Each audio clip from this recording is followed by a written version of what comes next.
Hey everyone, welcome back to the English Fluent podcast. Hi, everyone. We're so happy you're here with us today. Thank you so much for listening. Seriously, whether you're driving, walking, studying, or just relaxing, we truly appreciate your time. Absolutely. And before we start, just a small reminder, if you enjoy this episode, don't forget to like, subscribe, and share it with a friend who's also learning English. Exactly. When you share the podcast, you're not just helping us, you're helping another learner grow, and that's powerful. And we'd love to hear from you today. In the comments, tell us honestly, do you feel confident when you speak English? Be real with yourself. When someone speaks to you in English, do you feel relaxed? Or do you feel nervous, heart beating fast, mind going blank? Oh, wow. I remember that feeling so clearly. Me too. That moment when you know the words, but they just don't come out. Exactly. And today we're talking about something so important, how to build real confidence in English speaking. Not perfect grammar, not fancy vocabulary, real confidence. Yes, the kind of confidence where you speak even if you make small mistakes. The kind where you don't freeze, you don't panic, you just continue. And we're going to break it down in a very simple way with real examples, real experiences, and practical advice you can use immediately. Because confidence isn't magic. It's built step by step, slowly, intentionally. Exactly. And if you stay with us until the end of this episode, you'll see that confidence is absolutely possible for you. All right, let's take a deep breath. Ready? Let's begin. So, Sophia, let's be honest. Why is speaking English confidently so hard for so many learners? I think the biggest reason is fear. Fear of what? Fear of making mistakes, fear of sounding silly, fear that someone will judge your accent. Oh, wow, yes, that fear can be really strong. I remember when I first started speaking English, I knew grammar, I knew vocabulary, but when I had to speak, my mind just stopped. Exactly. It's like your brain says, wait, don't speak. You might say something wrong. Yes, and then you stay silent even when you have something to say. Another big reason is overthinking. Oh, yes, overthinking grammar while speaking is dangerous. You start thinking, is it present perfect? Should I use past simple? Is this sentence correct? And suddenly, you forget what you wanted to say. Exactly, and confidence disappears. I also think comparison plays a big role. Absolutely. Comparing yourself to native speakers or even to other learners who seem more fluent. And that comparison can make you feel small. But here's the truth. Confidence doesn't come from being perfect. Yes, it doesn't come from having the best accent in the room. It comes from being comfortable with yourself, even with small mistakes. That's such an important point because many learners wait. They say, I'll speak when my English is better. Oh, wow, yes, I've heard that so many times. But confidence doesn't come after fluency. Fluency comes after confidence. Exactly. You build confidence by speaking, not by waiting. So if you feel nervous when speaking English, that's normal. Seriously, normal. Yes, you're not weak, you're not bad at English, you're just human. And today, we're going to show you how to slowly change that feeling. Step by step, in a very realistic way. Okay, let's clear something up. What does confidence in English actually mean? Many people think confidence means speaking perfectly. Yes, no mistakes, perfect grammar, perfect pronunciation. But that's not real confidence. Exactly. Real confidence is speaking even when your sentence is not perfect. It's saying your idea clearly, even if the grammar isn't 100% correct. For example, imagine someone says, yesterday I go to market and buy vegetables. Grammatically, not perfect. But do we understand the message? Absolutely. Completely. And if that person says it with a calm voice, steady tone, natural rhythm, it sounds confident. Exactly. Confidence is energy. It's not perfection. I love that. Confidence is comfort plus clarity. Yes, comfort with yourself and clarity in your message. You don't freeze, you don't apologize for every sentence, you don't say, sorry for my bad English every 2 minutes. Oh, wow, that's so true. That habit actually weakens your confidence. Exactly. Imagine starting a conversation with, sorry, my English is very bad. Immediately, your brain believes that. Instead, you can say nothing, just speak. Or if you really want to say something, say, I'm still learning. That sounds strong. Yes, it sounds honest and confident at the same time. Another important thing, confident speakers don't panic when they make a mistake. Right. They correct themselves calmly, like, yesterday I went to the store. And they continue. Exactly. No drama, no embarrassment, just continue. That mindset shift is so powerful. Confidence is not about sounding native, it's about staying relaxed.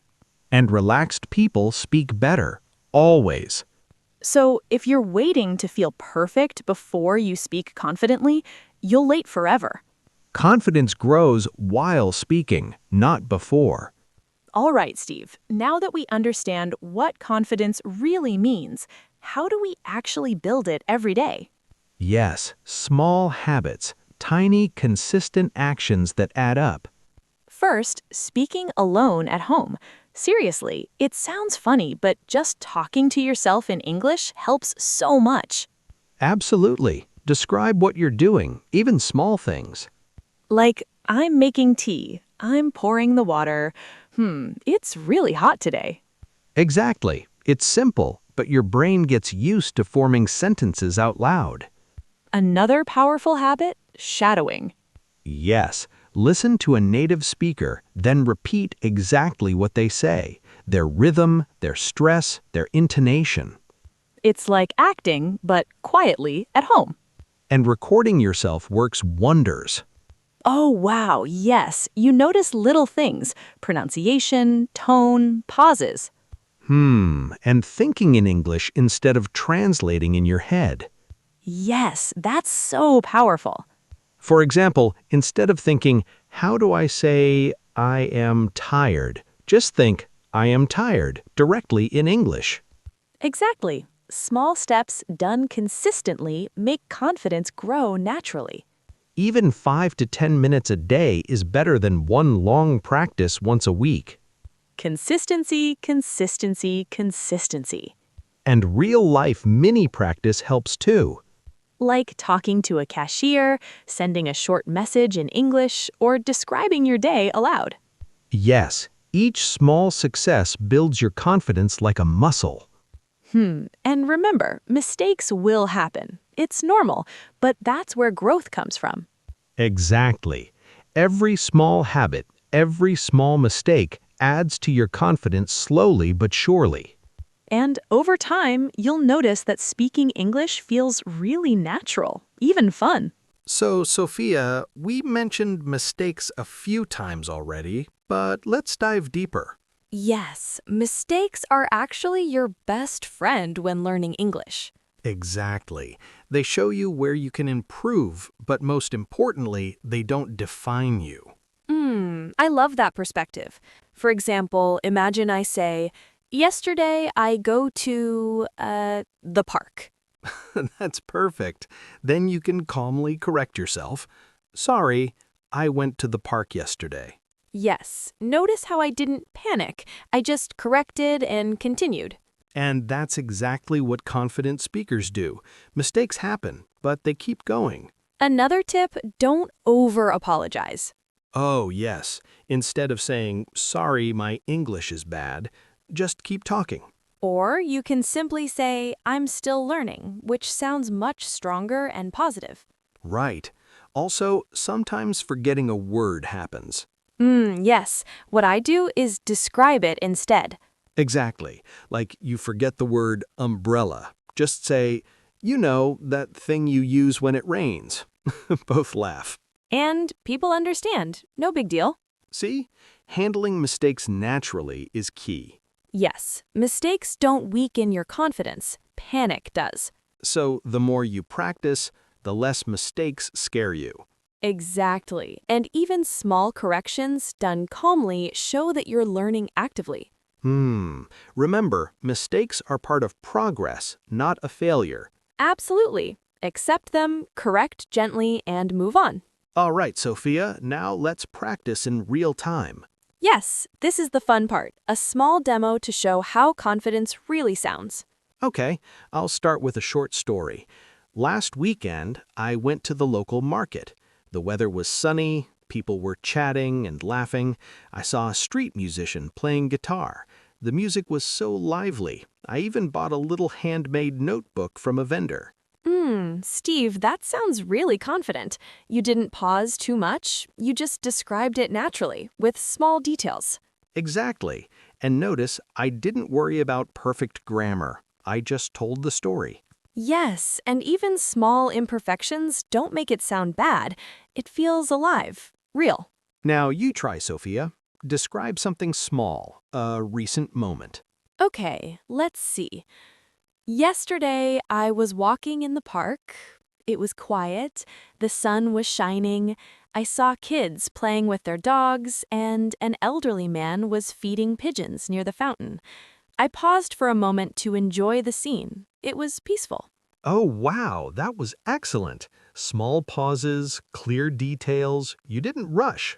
Yes, I just focused on the moment and described it. Exactly. That's confidence, speaking naturally, slowly, and clearly. And if we make tiny mistakes, like forgetting a word, it's fine. We describe it differently or just continue. Right. Even a simple description of a person works. She's medium height, short curly hair, wearing a yellow scarf, smiling warmly. Yes. Details, habits, colors, small actions, all these make your speech vivid and confident. And practicing daily like this, even for 5 to 10 minutes, makes a huge difference. Absolutely. It's small, consistent practice that builds real confidence. So, listeners, find small moments, describe them, speak out loud, mistakes or not, it's perfect practice. Yes, and your confidence will grow naturally with every description you make. Wow, Steve, that was such a fun practice session today. Yes, so much fun. And I hope listeners felt how simple it can be to start speaking confidently. Exactly. Confidence is not about being perfect. It's about speaking clearly, slowly, and naturally, even with small mistakes. So, listeners, here's a little challenge for you today. Pick something small, a person, a scene, or even your breakfast, and describe it out loud in English. Yes, and if you want, write your description in the comments below. Start with, "Today I noticed blank because blank." We'd love to read your thoughts, and it really helps you practice. And of course, if you enjoyed this episode, like the video, subscribe to the channel, and share it with a friend who's learning English. Thank you so much for spending your time with us today. Keep speaking, keep practicing, and keep building that confidence, step by step. And remember, every small effort counts. Each time you speak, you grow a little more. All right, everyone, stay confident and take care. Bye.